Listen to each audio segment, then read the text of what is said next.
तो भाई पिछली वीडियोस में हमने आपको डिफरेंशिएशन यानी तफर्रुक की तारीफ बताई और उससे आपको ये पता लगा था कि ये h यानी जो डेल्टा x है अगर ये कम हो के सिफर हो जाए तो सीकेंड की ढलान मुमासिल यानी टेंजेंट की ढलान के बराबर हो जाएगी। और यही फिर हमने हुदूद वगैरह लगाई थी, बार बार नहीं दोहरा रहे, आप जाके देख लें दूसरी वीडियो।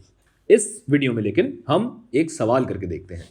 मैं आपको कहता हूं कि अगर f ऑफ x बराबर है x स्क्वायर्ड के तो f डैश x निकालिए x इज इक्वल टू 3 पे। बेसिकली आपको ये करना है, f डैश ऑफ 3 निकालना है। सही है, तो बुनियादी तौर पे हमें 3 पे बनने वाली टेंजेंट की स्लोप चाहिए होगी। आप इतने बड़े हो गए हैं और इतने अरसे से रियाजी कर रहे हैं और हमारी वीडियोस भी इतने अरसे से देख रहे हैं कि आपको मालूम है कि x स्क्वायर्ड का ग्राफ कैसा होता है। ऐसा होता है, पैराबोला है जो कि ओरिजिन से मुंबई से गुजर रहा होगा।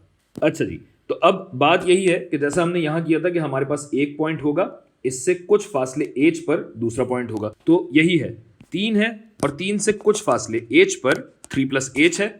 और चूंकि f of x x squared के बराबर है तो 3 का स्क्वायर्ड होता है 9, जिसका मतलब यह है कि 3 पे फंक्शन की कदर क्या है, 9 है। और 3 प्लस h पे फंक्शन की कदर क्या होगी, f ऑफ 3 प्लस h, जिसकी हमें वैल्यू नहीं मालूम लेकिन हम फंक्शन की शक्ल में इसको लिख सकते हैं। और फिर वही बात है कि इन दोनों पॉइंट्स को जब हम मिलाते हैं तो सीकेंड बनता है और फिर सीकेंड की ढलान कम या ज्यादा जो कुछ भी होते होते पॉइंट 3 पे टेंजेंट की ढलान के बराबर हो जाएगी। मतलब ये कि जो आपका f डैश है वो होगा f ऑफ 3 जमा h माइनस 9 डिवाइडेड बाय बड़ा माइनस छोटा 3 plus h minus 3 plus h minus 3, और ये आपका 3 और 3 तो कट जाएगा तो ये बचता है और ये इबारत यहाँ मौजूद है।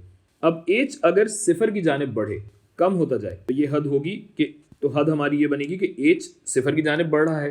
तो अब देखिए कि f ऑफ x अगर x स्क्वायर्ड है तो f ऑफ 3 प्लस h क्या हो जाएगा, ये हो जाएगा 3 प्लस h का होल स्क्वायर्ड। तो इसको मैं यहाँ लिख देता हूँ कि 3 प्लस h का ये होल स्क्वायर्ड होगा। और अब इसकी हम तस्हील करेंगे बस, तो ये बन जाएगा लिमिट h अप्रोचेस 0, सिफर की जानिब बढ़ता है, 3 का मुरब्बा 9 प्लस h स्क्वायर्ड प्लस 2 3 ज़र 6h माइनस 9 बटा h।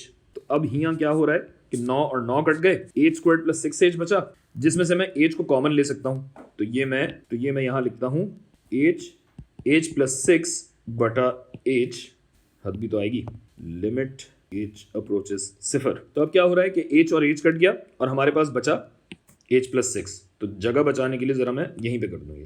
अब यहां अगर हम हद डालेंगे तो हमारे पास जवाब आ जाएगा, और हद क्या है, हद है सिफर। तो सिफर जमा 6 क्या होता है, यानी हमारा f डैश ऑफ 3 क्या होगा, 6 के बराबर होगा।